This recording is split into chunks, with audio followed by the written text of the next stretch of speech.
والسلام على رسوله الكريم أما بعد فأعوذ بالله من الشيطان الرجيم بسم الله الرحمن الرحيم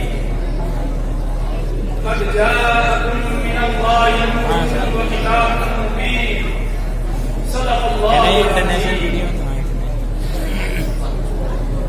اللہ تبارک و تعالی اپنی کتاب قرآن مجید میں ارشاد فرما رہا ہے یقیناً تمہارے پاس اللہ کی جانب سے نور آ گیا ہے اور ایک روشن کتاب.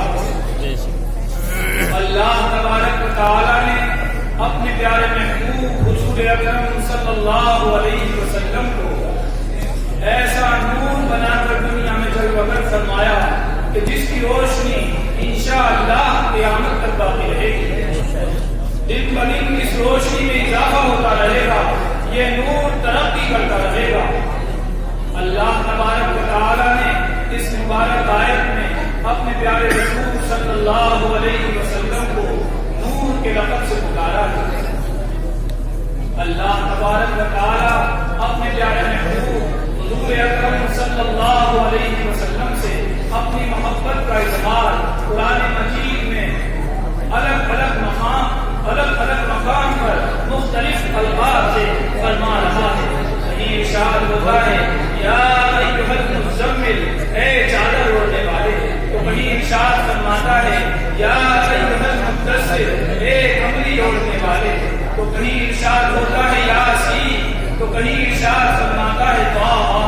کہیں حضور اکرم صلی اللہ علیہ وسلم کی زلفوں کی تعریف بیان کرتا ہے تو ارشاد فرماتا ہے واللیل اذا یغشیٰ.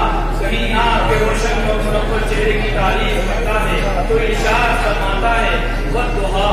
حضرات کرام, اللہ تبارک و تعالی اپنے پیارے محبوب حضور اکرم صلی اللہ علیہ وسلم کی تعریف مختلف انداز میں بیان فرما رہا ہے. میری تقریر کا عنوان نور ہے اور یہ ایک ایسا مسئلہ ہے جس پر لوگوں کی مختلف رائے ہے. کچھ لوگ اس بات کے ماننے والے ہیں کہ آپ صلی اللہ علیہ وسلم ایک نور, اور کچھ لوگ اس بات کے ماننے والے ہیں کہ آپ بشر. میں ایک طالب علم ہوں, جہاں تک میری سمجھ میں یہ بات آئی ہے میں کوشش کروں گا کہ آپ حضرات کے سامنے بیان کر سکوں. میں نے اس مسئلے میں یہ جانا کہ حضور نور بھی ہیں اور بشر بھی.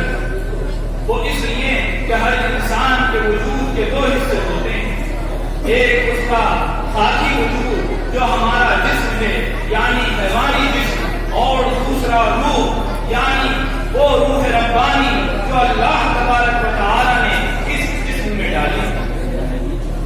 حضرت آدم علیہ السلام کا جب خلقہ تیار کیا گیا تب اس وقت تک جب تک اللہ تبارک و تعالی نے اس میں اپنا نور, اس میں روح نہیں ڈالی, جب تک اس نہیں دیا. اور جب اللہ تبارک و تعالی نے اس پتلے میں اپنا نور ڈال دیا تو حکم ہوا کہ اس کو سجدہ کرو.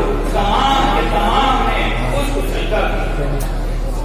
حضرات کرام, یہ ہمارا جو خاکی وجود ہے یہ ظلمانی ہے, اور جو ہمارا نورانی وجود ہے وہ روحانی ہے. لیکن ہمارا خاکی وجود اور ظلمانی وجود اس نورانی اور روحانی وجود پر ایسا غالب ہے کہ اس کو ڈھکا ہوا ہے. یعنی ہمارا نورانی وجود اس خاکی وجود میں دفن ہو کر رہ گیا ہے. اسی نور کو چمکانے کے لیے ہمارے مشائخ اعظام, بزرگان دین, اولیاء کرام ذکر و اذکار کراتے ہیں, تزکیہ نفس کراتے ہیں, تسبیحات اور وظائف پڑھواتے ہیں, یہاں تک کہ چلے کرواتے ہیں اور اس نور کو قلب سے باہر نکالتے ہیں. لیکن اس کے برعکس حضور اکرم صلی اللہ علیہ وسلم کے نورانی اور روحانی وجود نے